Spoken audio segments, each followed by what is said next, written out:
ముఖ్యమంత్రులు రోజు అనుకుంటారు టీవీ పెడితే కొండ సురేఖ బిడ్డ ఎట్లా తిట్టింది చూసిరా మొన్న జూపాలి కృష్ణారావు ఎట్లా మాట్లాడింది చూసిరా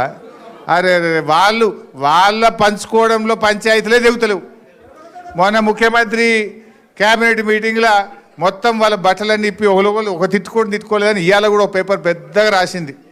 అంటే ఏం పేపరే వాళ్ళు ఎట్ట దనుకున్నారు అంత రాసిండా ఏ రకంగా దనుకున్నారు ఎట్లా దనుకున్నారు వాటాల పంచాయతీలు వాళ్ళు ప్రజల గురించి చూస్తలేరు వాళ్ళు దనుకోవడానికే సరిపోతలేదు సో అందువల్ల ఇలా ప్రజలకు కూడా అర్థమైంది అందుకే మళ్ళా కేసీఆర్ వస్తేనే ప్రజలకు మేలవుతుంది ఇప్పుడు సీనన్న చెప్పిండు కేసీఆర్ ఉండగా హైదరాబాద్లో 1,00,000 డబుల్ బెడ్రూమ్ ఇండ్లు కట్టించిండు ఇలా రేవంత్ రెడ్డి వచ్చినాక 1,00,000 ఇండ్లు కూలగొట్టిండు అంతకు మించి కట్టింది అయితే ఒక్కటి లేదు ఉన్నదా ఒక్కటన్నా ఉన్నదా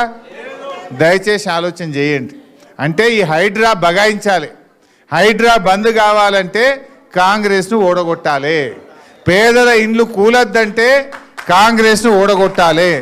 రేవంత్ రెడ్డి ఏమంటాడు నేను 1,00,000 ఇండ్లు హైదరాబాద్లో బస్తీలు ఖాళీ చేపించిన రాత్రి ఆదివారం పూట చూసి కూలగొట్టినా అయినా నాకే ఓట్లేసి ఇంకిన్ని కూలగొడతా అన్నాడా రేపు అంటాడా అనడా అరే నువ్వు తప్పు చేసినవురా గరీబోళ్ళ ఇండ్లు కూలగొడుతున్నావు పెద్దోళ్ళ కూలగొడతలేవు మా గరీబోళ్ళు ఎంబడబడ్డావు అని బుద్ధి చెప్పాలంటే కాంగ్రెస్ను ఓడగొడితేనే రేవంత్ రెడ్డికి సోయొస్తుంది ఈ విషయాన్ని మీరు ఆలోచన చేయండి ఇలా మా అక్కజనులు చాలామంది వచ్చిండ్రు ఏమన్నాడు ఎలక్షన్ ముంగట ఒక కార్డు వంచిర్రు మేము గెలిస్తే మహాలక్ష్మి నెలకు 2,500 ఇస్తా అన్నాడు పడ్డదా ఎవరికైనా చెల్లకు వచ్చినాయా 2,500 ముసలోళ్ళు ఉన్నారు ఇలా పింఛన్ 4,000 ఇస్తా అన్నాడు వచ్చింది ఎవరికైనా అదే మన కేసీఆర్ గారు ఉండగా 200 పెన్షన్ 2,000 చేస్తా అంటే బరాబర్ చేసిండా లేదా మరి రేవంత్ రెడ్డి ఏమో 2 ఏళ్ళ మాట తప్పిండా మరి రేపు ఏమంటాడు నేను 4,000 పింఛన్ ఇవ్వకపోయినా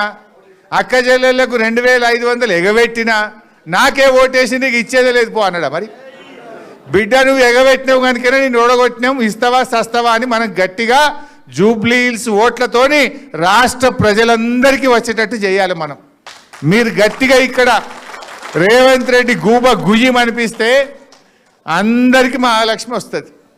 రేవంత్ రెడ్డి 2 చెంపలు మీరు వాయిస్తే రాష్ట్రంలో అవ్వాతాతలకు అందరికీ 4,000 పింఛన్ వస్తుంది మీ చేతుల్లో ఉన్నది రేవంత్